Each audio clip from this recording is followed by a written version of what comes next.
Aduh, kerjaan apa sih yang cocok buat saya? Takut nih kalau pas nanti kerja taunya nggak sesuai. Jadinya nggak bisa perform.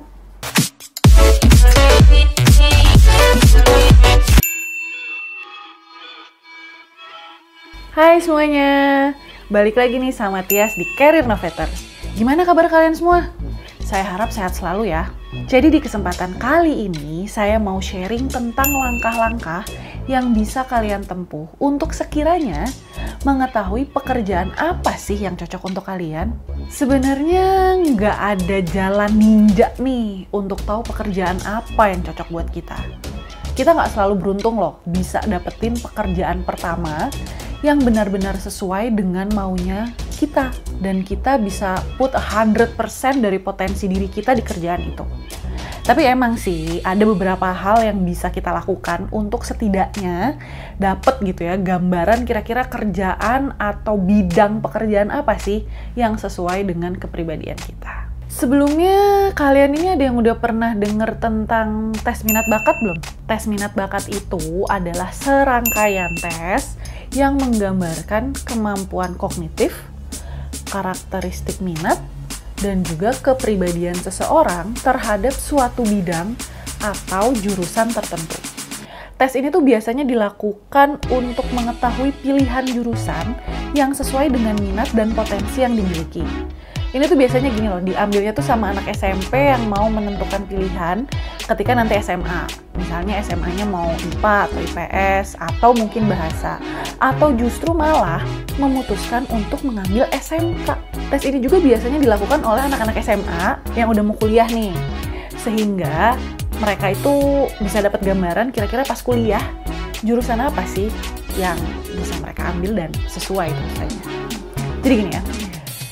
Sebenarnya tuh terkadang kan kita udah tahu nih hal-hal apa yang kita suka atau passionnya kita. Nah, dengan tes minat bakat ini, kita tuh jadi kayak lebih yakin gitu ya, bahwa hal yang kita suka itu memang cocok gitu dengan potensi kita. Contoh ya, saya dari dulu nih pengennya tuh kalau nggak jadi pengacara, ya jadi psikolog. Pengennya sih pas SMA ngambilnya jurusan IPS. Tapi biasalah, orang tua nyaraninnya udah IPA aja. Karena siapa tahu nanti di tengah jalan kepengennya berubah, tiba-tiba pengen jadi dokter. Kalau IPS kan susah. Nah, long story short, akhirnya jurusan IPA deh saya tuh pas SMA. Terus ada tes minat bakat kan. Nah, saya ikutan tuh. Ya semua ikut sih ya emang ya. Dari persentasenya itu, saya itu paling bagus tuh kerja memang di bidang sosial ataupun public service. Jadi saya tuh seneng bantu orang. Nah, somehow itu tuh sesuai dengan keinginan saya yang emang pengen jadinya tuh pengacara ataupun psikolog. Terus dari dulu saya tuh, lemah banget deh kalau pelajaran matematika. Lah, terbukti dari tes minat bakat itu memang potensi hitung-hitungan saya nggak sebesar potensi sosial. Tapi kalau misalkan hasil tes sama kemauan nggak sesuai, gimana dong? Saran saya nih ya, kalau kalian udah ngambil tes minat bakat, tuh ada baiknya tuh diikuti dengan konsultasi dengan psikolog. Jadi kalian itu bisa mendapatkan insight ataupun masukan-masukan untuk diri kalian. Nah, kalau memungkinkan sih sebenarnya jangan hanya mengambil tes minat bakat aja, tapi lakukan juga tes kepribadian. Sekali lagi, saya sarankan kalau bisa tesnya itu di biro psikologi yang memang resmi ya.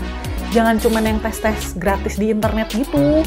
Karena tuh takutnya malah nanti bikin kalian bingung gitu. Bukan solving the problem, malah creating new problem. Selain itu, perlu kalian ketahui juga bahwa kita semua ini nggak selalu beruntung loh untuk bisa langsung menemukan pekerjaan yang benar-benar sesuai dengan diri kita dan minat kita. Bisa aja ya, pada awalnya tuh kita kerja sebagai admin deh. Misalnya admin, tapi kepengennya kita tuh pengennya jadi orang marketing. Duh, percaya deh ya sama saya. Kalau kalian tahu kepengen kalian adalah menjadi marketer, jangan pernah berhenti belajar mengenai bidang tersebut. Sangat besar kemungkinannya, suatu hari nanti, kalian itu bisa menjadi marketer sesuai dengan keinginan kalian. Lah, saya jadi kayak motivator gitu ya. Sorry. Nah, tapi kayaknya itu aja sih yang bisa saya share pada kesempatan kali ini. Jadi, Tias di sini undur diri ya. Good luck loh dalam menemukan pekerjaan yang sesuai dengan minat bakat dan juga kepribadian kalian. Bye-bye!